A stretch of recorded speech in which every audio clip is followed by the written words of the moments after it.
In the last training, we had a look at the different steps or stages that most recruitment exercises go through. We had a look, we talked briefly about the job search, the aptitude test stage, and the interview proper himself. Now, in this part of the training, we are going to be looking in depth at the very first stage of the recruiting exercise, talking about the job search stage himself. So now the job search. What is a job search? The job search entails all the processes and steps that graduates, undergraduates, anyone takes to tracking job lists, tracking opportunity, so that you can start writing your CV and getting called for interviews. Now, without a proper job search, there will be no writing of CV. For you to be able to locate those jobs, those gainful jobs, those juicy jobs, you need to master the art of job search. And sorry to say, many persons don't know how to go about proper job search. Now, there is this general belief that all you need to do is come out with a good grade, maybe come out with a first class, or you come out with a 2-1, good 2-1, or a humble 2-2, or a lazy third class.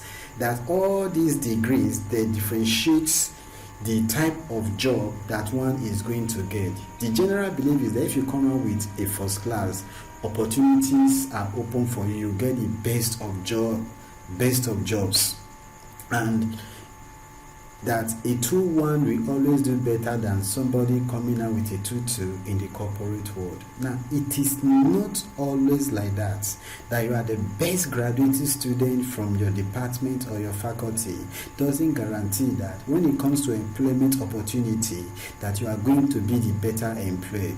The reason is that there are some certain key things that multinational firms, organizations that they are looking for. Now, if you just come out with this good grade and you now relax at home, you say, I came out with a first class, or I came out with a fantastic 2-1, that the opportunities, everybody will just start calling upon you, chevron, they'll be calling upon you to come and work in their firm. It is not going to happen. No matter, even if you are the greatest prayer warrior on earth, and you pray and fast for 19 days, God is not going to come down from heaven and hand you an employment letter saying that you are being employed already. It doesn't happen that way. Not at all. You have to step out of your comfort zone. You need to go search for those opportunities, and there are different ways of going about job search. We have the online method, we have the use of the mass media, we have cold calling, which is very, very important. We are going to be dwelling on this a whole lot later. Then we have the guerrilla tactics, and then the personal contacts. Now, when you now search out all these jobs, you now track out these job leads, you now start writing your CVs and cover letter. Now, this is what the job search stage entails. But how do you search for job or opportunities online? How do you use online method? Because in this our era, most things, even those related to the career world, are now online oriented. You write applications online, you also track job lists online. Now, how do you track opportunities online? Since God is not going to come down to give you that job. So, let's say you're interested in working in UBA, and you don't know, you have not seen any advert, you don't know if they are employing. How do you now do that? You go online. Let's start with an IT. Let's say you want to do your IT placement in one of the banks, UBA to say. How do you now go about it? You just go online. if you go online and search for using something like IT placement opportunities in UBA, you are going to get a lot of results. Most of them not relevant, and we are going to have millions of pages. So if you are searching for any opportunities online, the way you do it is that you make use of what is known as strings. You make use of strings.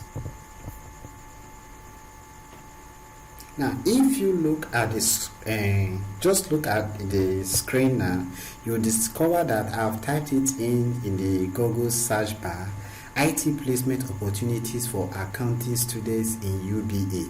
Now, what did you notice? You notice that accounting students have been enclosed in a quotation mark. Now, this is what is known as a string. Now, what happens is that when you now search for this, only opportunities relating to accounting students which you string up will show up. The same thing, after doing search like this, you now do another search still using string. This time around you now use UBA, you string up UBA. So IT placement opportunities for accounting students in just UBA will come up. So that is how you make use of a string. Now, if that is noted for searching for opportunities online, it's not just IT, you can use it to search for IT placement, internship, job opportunities. That is how you use strings to search for stuffs online. Now, if that is noted, the second one is the use of the mass media. The mass media entails the broadcasting networks. We are talking about the radio stations, the TV stations, the magazines, the newspapers, the journals. All these are known as the mass media method of searching for jobs. Normally, for radio stations, TV networks, stations, how do you use them to search for job opportunities or IT placement opportunities or internship? Now, let's start with the TV. Now, the TV stations, normally, even the radio stations, they have what we call the local news broadcast and the nationwide news broadcasts. Now, each time these news are broadcasted, there is always an interlude where advert comes up. During this advert time, companies come and advertise available opportunities. Now, you should take your time to listen and watch these news broadcasts and pay particular attention to companies coming out to make adverts, because oftentimes you see opportunities are showcased. You have IT placement, you have scholarship opportunities, you have internship opportunities, you even have jobs. So it is only when you listen to the broadcast, the local and the national broadcast, that you cash in on these opportunities. Now, aside during this news broadcast, there are some programs that that are often shown on television, and even on radio, that companies also they come out and advertise opportunities like this. Invariably, what I'm hammering on is that you pay attention to adverts being put on radios and television. You don't just watch African Magic or Telemundo and all those Filipino movies, most of them that have no value to your life. So you listen to the news networks broadcasts, most especially.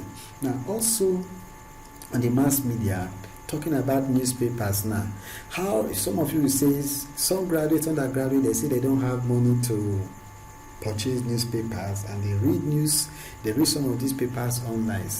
And the papers normally don't put the advert online. It's on hard copy, which is sold by the newspaper vendors. What you just do is that you scroll down to the newspaper vendor, When you get there, just give them 10 naira or 20 naira. Go to the classified section and go through the various adverts. Take your time. By the time you have done all these things dedicatedly for 1 week, 2 weeks, 3 weeks, 4 weeks, you should be able to see some opportunities and follow up. Now, cold calling. This is very, very important. I told you that I'm going to dwell on it more. Now, what is cold calling? Cold calling entails the method of searching for a job where you just stroll into an establishment without knowing anyone there. You walk into the company and let them know that you want to work with them. Wow. Now this sounds very, very, very strange, and most persons, they will say they don't have the boldness to do such. But cold calling works a lot. Now let's say you are interested in working in one of the oil companies, let's say in Port Harcourt.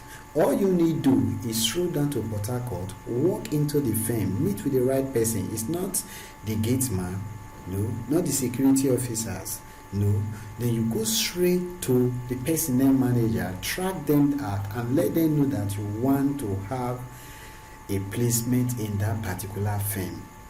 It works a lot. It has worked in the time past, it works now, and it will continue to work. Now I'm going to cite 2 examples.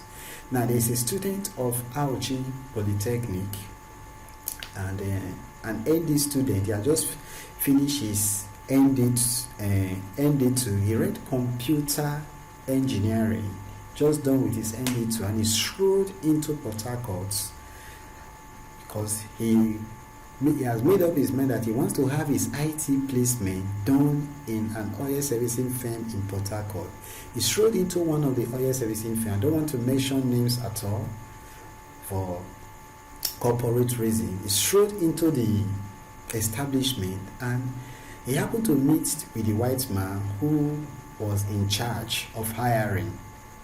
And he was very, very bold, well dressed. We'll come to all those things later. And he told the white man that he wants to have his IT placement done there. The white man was very, very impressed with his boldness. Confidence matters a whole lot during your job search, especially when you are doing cold calling. So the white man was impressed. The white man asked for his document, and he gave the document to the white man. The white man went through the document and now asked him, "Where is your cover letter?"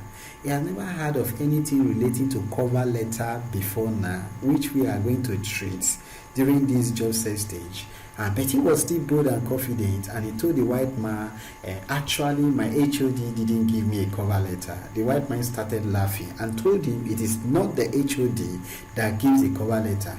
He now said, "Okay, come with me." And he now took him to where they have their gadgets, and where you have technicians, their lab. And he now told him, "You said you read computer engineering. Now, couple this system and get it working." There was a system there that had been dismantled, and they left him.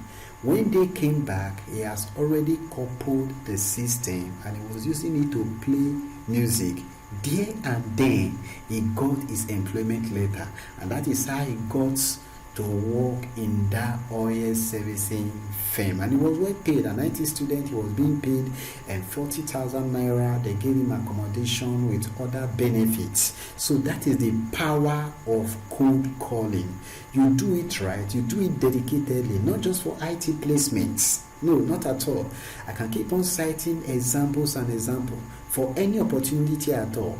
Now, the school I graduated from, Nnamdi Azikiwe University, was this friend of ours. We did the remedial program there, and he failed the remedial program, not because he was not intelligent. He was very, very intelligent. Now, what do you think he did? He went down straight to the VC's office. People have gotten admission. He went down straight to the VC's office. Of course, they didn't allow him. The secretary, they were trying to hold it back. You cannot do this.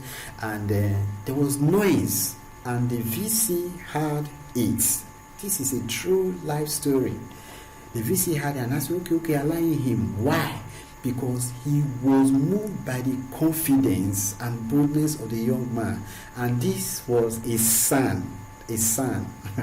So, and he asked him, okay, what can I do for you? And he told him, sir, I am a very, very intelligent person. After greeting him very well, say I'm a very, very intelligent person, and apologizing, of course, for making some disturbing the environment. But I failed. I failed the remedial exam, and he put up a lot of reason why he should be admitted. The VC listened to him, and he was moved by the boldness and confidence, and he just wrote a note, gave to him, and that is how he got his admission into 100 level. So cold calling and boldness and confidence matters a lot. Now, what about guerrilla tactics? The guerrilla, this we are not talking about warfare now, we are not talking about fighting, but it's almost similar to that, almost similar to cold calling. This is where you walk into an office and you tell them that this is where you want to work, and you are not going to leave the environment until they give you an opportunity to work there. Now, as funny as it may sound and appear, it does work as long as you don't look desperate. If you have the qualifications and you walk into an environment, meet with the personnel manager, and keep on coming, this is the guerrilla tactics. You might eventually end up getting that particular opportunity, or being given a related opportunity, either in that firm, in another firm. All this method works. Then we are talking about personal contacts. Personal contacts are very, very important. That old school friend, you reach out to him, that family friend, don't be proud. Reach out to persons. That person you met at the NYSC, that person you met on the train, even while traveling, whether you took air, you took land, or you took sea, get contact and follow up. This is how you track job lists. These are just the fundamentals of tracking job lists. Now, if all these things are noted, after you have tracked these job lists, what comes next? They are going to invite you and they will ask you to write a CV, and followed by a cover letter. What is a cover letter? The cover letter is the one you know as the letter of application or the letter of inquiry. I'm not going to talk on it now. We are going to be looking at the CV next. After tracking these job lists, you now start writing CVs. Now, what is a CV? This is very, very important. Now, what is a CV? This is another vital requirement from job seekers required for job openings. It is a professional document that outlines your life activities. It's your professional call card that speaks on your behalf when you are not there. Sometimes people interchange the usage of the CV and resume, though they serve the same purpose in job search. They however have some dissimilarities. Now, what is a CV? The CV is actually an acronym for Curriculum Vitae. It entails all your life activities right from the moment you were born to this present time.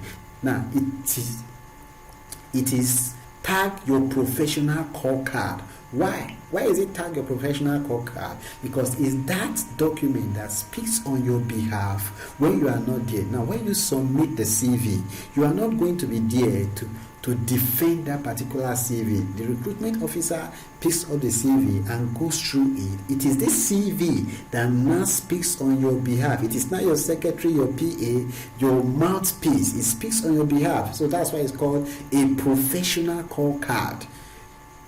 The CV defends you and eventually gives you an allowance to be called for an interview. So this is why the CV should be professionally tailored.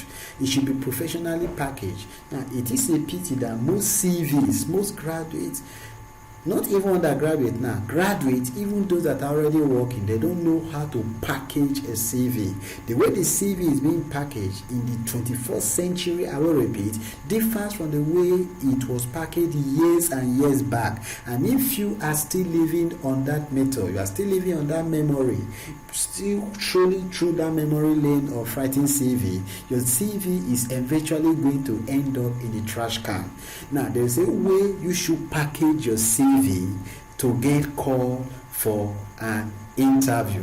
Now, if that is noted, now there are different kinds of CV, but we'll be considering the three most popular, the three key ones that graduate and undergraduate often write. Now, we will be looking at the functional CV, the chronological CV, the composite or hybrid CVs. Now, what is the functional CV? The functional CV is that CV that just talks about your skills, your function. This kind of CV highlights your skills and abilities rather than your work experience. Because you don't have any work experiences whatsoever at the moment, for those concerned, you write a functional CV. Now, you write a functional CV also when you are trying to change career.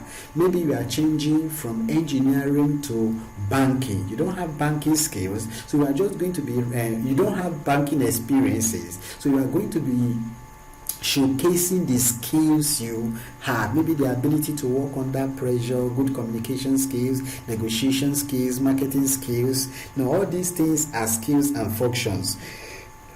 Or you have changed jobs or career frequently. You see yourself going from one job, from one career to the others. Oftentimes they are not related, so you are going to be writing a functional CV. Or where you have gaps in your work history which you don't want to bring attention to, so you also write a functional CV. Or you just left school, you're a fresh graduate, you just finished from the university or college or from the NYSC, you are going to be writing a functional CV. Or you are returning to work after a very, very long break, especially for women.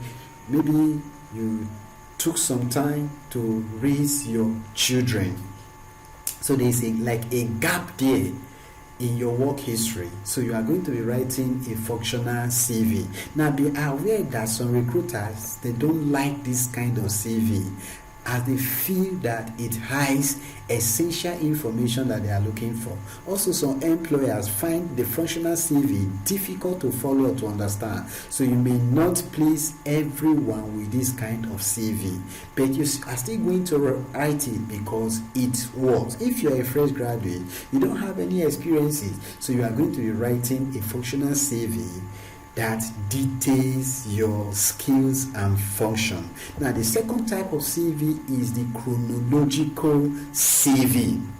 Now, this is the most popular type of CV because it is for a detail, it comes in a chronological order and comes with your work experiences all outlined there. It's the one which most people still use. It takes the reader through your career in a reverse chronological order, often from the most recent.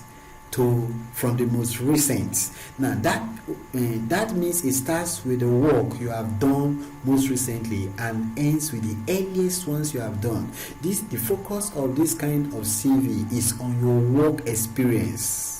Do you understand? It is on your work experience, that the work you have done, the employers you have worked for, and what you did in each of the job that you have done and what you have achieved. Now, all these things are what the chronological CV exposes to the recruiting officer. There should be well tailored here. We are going to be looking at some sample CV later. Then this type of CV is the one that most employers expect to see. Yes, they can relate with this. Somebody that has experiences and they are most comfortable with reading and understanding. Use this kind of CV when you are trying for jobs in the same kind of area, because you are going for a job in the same area, so the work experiences, they are always related. So the chronological CV is mainly used for those that have previous job or work experiences. Now the third one, which is a composite CV or the hybrid CV, as the name suggests, it is a composite, it's a hybrid of both the functional and the chronological CV. Or this type of CV is a mixture of the chronological and functional CV. It gives details of your skills and expertise as well as your work experiences. So it embraces both the functional CV and the chronological CV. In many situations, you may find this CV provides the right balance of good structure with enough details to impress an employer. This CV is often used for unique positions or applications like for the position of a VC or rector of an institution, or for very top executive positions in organizations. Here you highlight your skills, your functions, as well as career experiences. So the hybrid CV, as you have seen, is for top executive positions. Now, before we go into seeing some samples of CVs, we need to look at some of the rules that govern the writing of the CVs. You need to stick to these rules. Some of the rules that governs the writings of the CV. Now, the first rule you must obey is you must never title your CV. On no occasion must you title your CV. Oftentimes, some of you must have seen CVs, and on top of the CV, you see written boldly on it, Curriculum Vitae, before they start detailing other things. This is wrong. If you title your CV with Curriculum Vitae, it's most likely going to end up in the trash can. In the 21st century, you do not title your CV like that. How do you title your CV? You put your name on top of it instead of Curriculum Vitae. Of course, the recruiting officers, they are not foolish. They already know it's a Curriculum Vitae, so you don't need to tell them. It is a complete waste of space, and it's unprofessional for you to title your CV using Curriculum Vitae. Rather, use your name. You title it with your name, starting with your surname, then your first name, and then your first name. Then the second rule is that you should use A4 sized paper, not foolscap size. Use A4 size paper. That is the professional kind of paper you should use. A4 size paper, not foolscap size, not the small envelope that many use and now fold the paper inside. No, it is not professional. Use A4 size paper so that you put your CV and your professional document, you don't need to fold it. Then the third one is don't use graphics, don't use smileys, those things you use for your social media especially. You must never use graphics or smiley while tailoring, packaging your CV, except you are going for the position of a graphic artist. Then you can now use graphics and smiling to showcase your skill. Also, do not add your snapshots. Don't add your pictures. A lot of CVs have come before my desk, and you see on it pictures, you see passports. Sometimes you'll see two pictures inside, especially ladies, and some of these persons, they will write on it, you can see that I'm beautiful, you can see that I'm sweet, and I'm very, very willing. All those things are not necessary. Do not add your picture or your snapshot unless you were specifically asked to do so. Like those going for modeling jobs, for modeling positions, and you were asked to add snapshot, only then should you add it. Now, don't fold your envelope, because you are adding your documents there, you are adding your CVs, you are adding others and certifications you got from symposiums, seminars, and workshops. So you do not fold it. It is unprofessional. Then avoid grammatical errors. Cross all your T's, dot all your I's. Let them know you have good communication skills, both written and spoken. Then don't photocopy your CV. I've seen a lot of photocopy CVs. Some persons, they will just print out one CV and they will photocopy like hundreds, and they will not be sharing it around everywhere. Your CV is not hot cake. It is not cake that you should be sharing around. If you photocopy your CV and send out to firms, two things will happen. The first thing is that if it is not worth photocopy using a good printing machine, after it has spent a while in an envelope, maybe a week, 2 weeks, 3 weeks, maybe even took them 6 weeks or 8 weeks to get to your CV. By the time they get your CV out and touch it, the print will start cleaning off. So it is not a good thing. Then the second thing you are telling the recruiting officer is that you don't value the position enough to use 20 to 30 naira to print out a document that you are sending to them. And trust me when I tell you this, recruiting officers have a way of noting photocopied CV. Then the last one, this is very, very important. Make sure that there are no greases, no smears on your CV. Some people, they are preparing their CV, printing it out. They'll be making up, they'll be powdering their face, they'll be taking yogurt, taking ice cream they are eating.